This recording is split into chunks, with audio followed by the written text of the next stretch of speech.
امت کے درد رکھنے والے داعی سنت، ناصح اور مشہور عالم دین، نوجوانوں کے دین کی فکر رکھنے والے حضرت مولانا مفتی احمد اللہ نثار صاحب قاسمی دامت برکاتہ العالیہ، ناظم مدرسہ دارالعلوم رشیدیہ حیدرآباد، آپ نہ صرف نوجوانوں کی اصلاح کے لیے ملک بھر میں سفر کرتے ہیں بلکہ اپنی پرتاثیر گفتگو سے بے شمار گھروں میں فکر دین کی شمع روشن کر چکے ہیں۔ نوجوانوں کے مسائل، دور حاضر کی فتنوں اور امت کے اجتماعی درد پر آپ کی بات دل میں اثر جانے والی ہوتی ہے۔ آج ہم خوش نصیب ہیں کہ آپ ہمارے درمیان تشریف لا چکے ہیں۔ اب میں نہایت ہی ادب و احترام کے ساتھ دعوت سخن دیتا ہوں امت کے مخلص رہنما، نوجوانوں کی اصلاح کے عظیم داعی حضرت مولانا احمد اللہ نثار صاحب قاسمی دامت برکاتہ العالیہ، وہ اپنی مؤثر مسجد بھری گفتگو سے ہمارے دلوں کو منور فرمائیے۔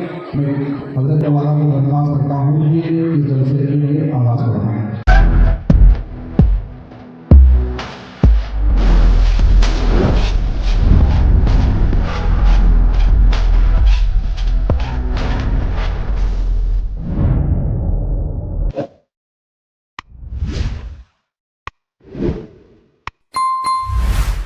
دو باتیں بتانی ہیں۔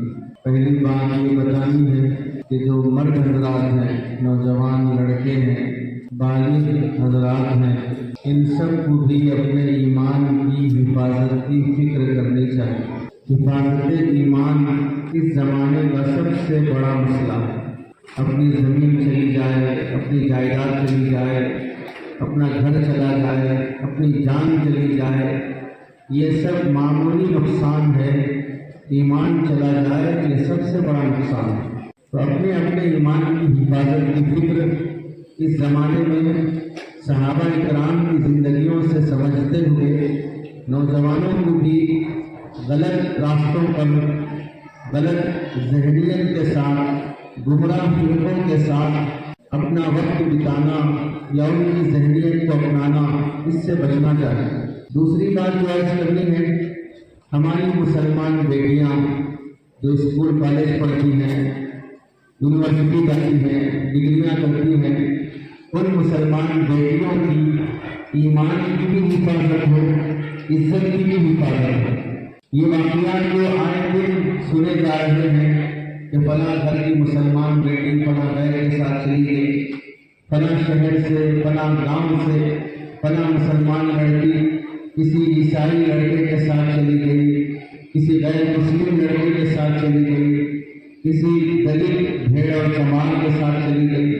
اس طرح کے جو واقعات سننے میں آتے ہیں، ان سے ہماری بیٹیوں کی حفاظت ہو۔ بنیادی طور پر ایک بات سمجھیں، بیٹی چاہے مسلمان کی ہو، بیٹی چاہے غیر مسلم کی ہو، ہر باپ اپنی بیٹی کی حفاظت چاہتا ہے۔ ایسا نہیں ہے کہ صرف مسلمان اپنی بچیوں کی حفاظت چاہتے ہیں، غیر مسلم نہیں چاہتے ہیں، عیسائی نہیں چاہتے ہیں، ایسا ہرگز نہیں ہے۔ بلکہ ہر باپ، چاہے وہ عیسائی ہو، یہودی ہو، مسلمان ہو، ہندو ہو، سکھ ہو، ہر مذہب کا باپ اپنے بیٹوں بیٹیوں کی عزت کی حفاظت چاہتا ہے۔ ہم یہی کہتے ہیں ہماری بیٹیوں کی عزت ہے، آپ کی بیٹیوں کی عزت ہے، آپ اپنی بیٹیوں کی عزت کی حفاظت کرو، ہماری بیٹیوں کو نظر نہ ڈالو۔ ہم یہ بھی کہتے ہیں ہماری بیٹیوں کی عزت ہے، ہم اس کی حفاظت کی فکر کریں، غیروں کی بیٹیوں پر نگاہ نہ ڈالیں، کسی غیر مسلم لڑکی سے چھیڑ چھاڑ نہ کریں۔ آپ ایک مسئلہ سمجھ لیں، درمیان میں اسلام میں قرآن مجید کا حکم ہے، قُلْ لِلْمُؤْمِنِينَ يَغُضُّوا مِنْ أَبْصَارِهِمْ وَيَحْفَظُوا فُرُوجَهُمْ، مسلمان مردوں سے کہو کہ وہ اپنی نگاہیں نیچے رکھیں، لڑکیوں عورتوں کو نہ دیکھیں۔ اس آیت میں اللہ نے مسلمان مردوں کو حکم دیا ہے کہ اپنی نگاہوں کو نیچے رکھو، غیر کسی بھی لڑکی یا عورت پر نگاہ نہ ڈالو۔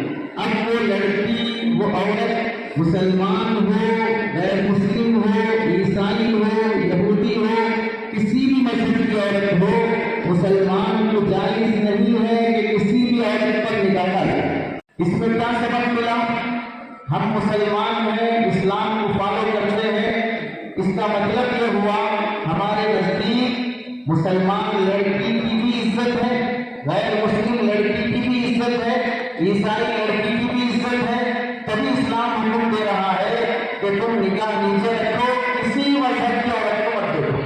ہمارے ذہن میں سوال ہو سکتا ہے اسلام تو مسلمانوں کے لیے ہے، تو ہمیں اپنی نگاہیں مسلمان لڑکیوں اور عورتوں سے بچانا چاہیے۔ غیر مسلموں کے لیے تو اسلام نہیں ہے، یہودیوں اور عیسائیوں کے لیے تو اسلام نہیں ہے، تو ہم غیر مسلم عورتوں کو دیکھ سکتے ہیں، عیسائی عورتوں کو دیکھ سکتے ہیں، یہودی عورتوں کو دیکھ سکتے ہیں۔ شریعت منع کرتی ہے، تمہیں نگاہ نیچے رکھنے کا حکم ہے تو نگاہ نیچے رکھو۔ نظر آنے والی چاہے وہ مسلمان ہو، غیر مسلم ہو، عیسائی ہو، کسی بھی مذہب کی ہو، تمہیں دیکھنے کی اجازت نہیں۔ اس سے کیا سبب ملا؟ ہر مذہب کی بیٹی عزت احترام کے قابل ہے، چاہے وہ ہندو دھرم کی ہو، عیسائیت کی ہو، یہودیت کی ہو۔ کسی مذہب کی لڑکی کو بری نگاہ سے دیکھنا، چھیڑ چھاڑ کرنا، راستہ چلتے ہوئے اسے پریشان کرنا اسلام میں جائز نہیں ہے، اگرچہ جو کسی اور مذہب کی ہے۔ ہم مذہب کو فالو کرتے ہیں تو ہمیں حکم ہے کہ اپنی نگاہوں کی حفاظت کرو۔ اس سے کیا معلوم ہوا؟ غیر مسلم بیٹیوں کی عزت کی بھی شریعت حکم دیتی ہے کہ غیر مسلم بیٹیوں کی بھی عزت کرو، غیر مسلم عورتوں کی بھی عزت کرو۔ اسی واسطے شریعت میں ایک حکم یہ بھی ہے کہ اگر مسلمان نے کسی غیر مسلم سے زنا کر لیا تو زنا اگرچہ کہ غیر مسلم عورت سے ہوا ہے، کرنے والا مسلمان ہے تو اسے زنا کی سزا دی جائے گی۔ وہ یہ نہیں کہہ سکتا میں نے جس سے زنا کیا ہے وہ تو مسلمان نہیں ہے، وہ تو غیر مسلم ہے، یہ نہیں کہہ سکتا۔ عزت سب کی عزت ہے۔ اس سے اسلام یہ بتاتا ہے عزت عورت کا حق ہے، عزت مذہب کا حق نہیں ہے۔ عزت عورت کا حق ہے، مذہب کا حق نہیں ہے۔ مذہب کون سا بھی ہو، عورت ہونے کے لحاظ سے اس کی عزت کرو۔ تو دو باتیں آپ حضرات کے سامنے عرض کرنی ہیں، ایک مسلمان نوجوان اپنے ایمان کی حفاظت کی فکر کریں، دوسرا اپنی مسلمان بیٹیوں اور بہنوں کی عزت کی حفاظت کی فکر کریں۔ پہلی جو بات ہے ہمیں یہ سب بنیادی طور پر سمجھنا ہے، اللہ نے دنیا میں ہم سب کو جتنی نعمتیں دی ہیں ان سب میں سب سے بڑی نعمت ہے ایمان کی نعمت۔ اگر کسی مسلمان کو بہت ہی زبردست باڈی اور پرسنالٹی مل جائے، سکس پیکس بنا لے، جم کر کے اپنی باڈی بنا لے، کسی لیڈر بھی ہے، ملک کا وزیر اعظم بھی ہے، صدر جمہوریہ بھی ہے، کوئی نعمت اس کے پاس کم نہیں ہے، اللہ نے ہر لحاظ سے اسے نوازا ہے، لیکن اگر اس کے پاس ایمان کی نعمت نہیں ہے تو وہ دنیا کا سب سے بڑا منحوس اور فقیر آدمی ہے۔ اور اگر کسی کے پاس رہنے ذاتی گھر نہیں ہے، اچھی صحت نہیں ہے، ذاتی مکان نہیں ہے، اچھی گاڑی نہیں ہے، صحت مند جسم نہیں ہے، گھٹنوں کا درد ہے، ہارٹ پیشنٹ ہے، شوگر ہے، بلڈ پریشر ہے، کئی بیماریاں ہیں، خاندان بھی اچھا نہیں ہے، دوست بھی اچھے نہیں ہے، بیوی اولاد بھی اچھے نہیں ہے، لیکن ایمان کی دولت اللہ نے اسے دی ہے تو وہ دنیا کا مالدار انسان ہے۔ مرنے کے بعد اللہ اسے جنت عطا کرے۔ 5 سال کے بعد اپنی کرسی کے لیے بھیک مانگنے والے، 5 سال کے بعد ووٹ کے لیے گلی گلی سڑک گھومنے والے، 5 سال کے بعد پھر اپنی کرسی کی خاطر رشوت کھلانے والے، 5 سال کے بعد انسانوں کو خریدنے والے، 5 سال کے وقت کی خاطر آدمی اپنے ایمان کا سودا کرے اور اللہ نہ کرے کہ اس 5 سال کے عرصے میں موت آ جائے تو جہنم میں جائے۔ تو آپ سمجھیں ہم سب جو یہاں پر بیٹھے ہیں، ہم ملک کے وزیر اعظم سے بھی بڑی نعمت سے اللہ نے نوازا ہے، ہم سب کو اللہ نے ملک کے صدر جمہوریہ سے بھی بڑی نعمت سے اللہ نے نوازا ہے۔ مرنے کے بعد اللہ کو جنت دیں گے جو کبھی کسی انسان نے سوچا نہیں ہو۔ ایمان کی نعمت بڑی نعمت ہے، اس کی حفاظت بڑی ذمہ داری ہے، یہ اللہ کی طرف سے بڑا انعام ہے اور امانت ہے۔ اس کے مقابلے میں آتا ہے، ایمان کے مقابلے میں آتا ہے ارتداد۔ ارتداد کے معنی ہے الٹے پیر واپس لوٹ جانا۔ مطلب کیا ہوگا کہ ہم مسلمان ہیں پھر اسلام سے نکل کر ہم نعوذ باللہ اسلام کے علاوہ کسی بھی مذہب میں چلے جانا۔ اب مسلمان ہیں، اللہ نہ کرے کوئی نوجوان عیسائی بن جائے، یہودی بن جائے، ہندو بن جائے، سکھ بن جائے، اسے کہتے ہیں اسلام میں ارتداد۔ ارتداد کا مطلب ہوا کنورٹ ہو جانا اسلام سے کسی اور مذہب میں۔ تو اسلام میں ایمان کی جتنی اہمیت ہے، ارتداد کی اتنی ہی زیادہ قباحت ہے۔ ایمان کا جتنا بلند مقام ہے، ایمان چھوڑ کر پھر دوسرے مذہب میں چلے جانا اسلام کے نزدیک اتنا ہی برا ہے۔ اسی واسطے اسلام میں یہ حکم رکھا گیا کہ اگر کوئی مسلمان ہونے کے بعد پھر کسی بھی وجہ سے اسلام سے گر جائے تو اسے اسلامک کنٹری میں، ہندوستان میں نہیں، بھارت میں نہیں، اسلامک کنٹری میں اگر وہ اسلام سے گر گیا 3 دن اسے بٹھا کے سمجھاؤ، کیوں گر گئے، کیا وجہ ہے، تمہیں اسلام کے بارے میں کیا ڈاؤٹس ہیں، ہم کلیئر کریں گے۔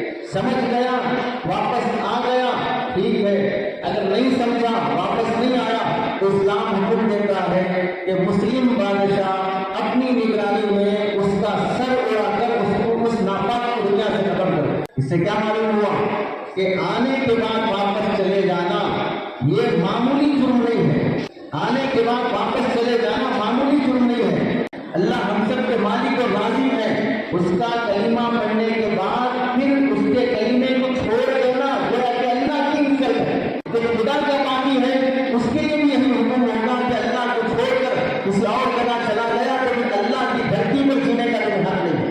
معلوم ہوا ایمان جتنی بڑی دولت ہے، ایمان کے اپوزٹ ایمان اسلام میں آ کر پھر اس سے پھر جانا اسلام کے نزدیک بڑا جرم ہے۔ اسلام سے پھر جانا 2 طریقے سے ہوتا ہے۔ ایک طریقہ، اللہ نہ کرے کوئی مسلمان صاف صاف یہ کہے کہ میں اللہ کو نہیں مانتا، میں قرآن کو نہیں مانتا، میں رسول اللہ کو نہیں مانتا، میں نماز کو نہیں مانتا، میں جنت جہنم کو نہیں مانتا، میں فرشتوں کو نہیں مانتا، نعوذ باللہ اگر ایسا کہہ دیا یہ صاف صاف اسلام سے نکل کر کافر ہو جانا ہے۔ دوسرا ہے صاف صاف توحید کا، رسالت کا، آخرت کا انکار تو نہیں کیا لیکن وہ مستقل برابر قرآن کی تعلیمات پر ڈاؤٹ کر رہا ہے، قرآن کی ہدایات پر ڈاؤٹ کر رہا ہے۔ کیا اسلام میں نماز ایسی ہے؟ میرے کو سمجھ میں نہیں آ رہا، نماز بولے تو 5 منٹ پڑھنا، رکوع سجدہ کرنا۔ اسلام میں زکوٰۃ کا مطلب اپنا 2.5% غریبوں کو دینا، میرے کو تو سمجھ میں نہیں آ رہا ہے۔ انکار نہیں کر رہا ہے لیکن ڈاؤٹ کر رہا ہے، اس سے بھی آدمی اسلام سے نکل جاتا ہے۔ اسلام کی باتوں پر 100% یقین رکھنا ضروری ہے، یقین نہیں رکھے گا تو وہ اسلام سے نکل جائے گا۔ اسلام میں جو ماں پیٹ سے کافر پیدا ہوتے ہیں، غیر مسلم ہوتے ہیں، وہ اتنے بڑے مجرم نہیں ہیں اسلام کی نظر میں جتنا کوئی مسلمان بن کر بھی وہ اسلام سے پھر جائے، یہ جتنا بڑا جرم ہے۔ ماں پیٹ سے کافر بن کے پیدا ہونا اتنا بڑا جرم نہیں ہے۔ چنانچہ علماء نے لکھا ہے، فقہ کی کتاب ہے البحر الرائق، اس میں لکھا کہ اسلام سے گر جانا اصلی اور پیدائشی کفر سے زیادہ خطرناک جرم ہے۔ اسلام اسے کبھی گوارا نہیں کرے گا۔ ترمذی شریف کی روایت ہے، اللہ تعالیٰ انسانوں کو 4 طرح سے ایمان کی نعمت سے نوازتے ہیں۔ نمبر 1، ایمان کے ماحول میں پیدا ہوا، ایمان کی حالت میں بڑھا۔ جیسے ہم سب ہیں، ماں پیٹ سے پیدا ہوئے، ہمارے ماں باپ بھی مسلمان ہیں، دادا پردادا بھی مسلمان ہیں، گھرانہ مسلمان ہے، اللہ سے امید ہے کہ ہم اسلام پر ہی مریں گے۔ یہ پہلا شخص ہے، پیدا ہوا مسلمان گھرانے میں، مرا اسلام کی حالت میں۔ نمبر 2، وہ شخص ہے جو پیدا ہوا کافروں کے گھرانے میں، کفر کے ماحول میں، مرا بھی کافر بن گیا، یہ دوسرا ہو گیا۔ تیسرا وہ ہے جو ایمان کے ماحول میں پیدا ہوا، مسلمانوں کے ماحول میں پیدا ہوا لیکن مرا کافروں کے ماحول میں، یہ تیسرا شخص ہے۔ تو اس کی مثال ہو گئی، ماں باپ مسلمان ہیں، مسلمان گھرانے میں پیدا ہوا لیکن جوان ہونے کے بعد وہ اسلام پر زندہ نہیں رہا، کافر بن کر مر گیا۔ یہ تیسری قسم ہے جس سے ہمیں بچنا چاہیے، اللہ سے ہمیشہ ایمان کی حفاظت کی دعا مانگتے رہنا چاہیے۔ چوتھی قسم ہے، پیدا ہوا کافروں کے ماحول میں لیکن بڑا ہونے کے بعد اللہ نے اسے ہدایت کی، مسلمان ہو گیا اور مسلمان بن کے رہا۔ آج کل دیکھ لیں، یورپ میں، امریکہ میں، UK US میں کئی عیسائی لوگ ہیں جو کلمہ پڑھ کے اسلام میں داخل ہو رہے ہیں۔ غزہ اور فلسطین کے مظلومان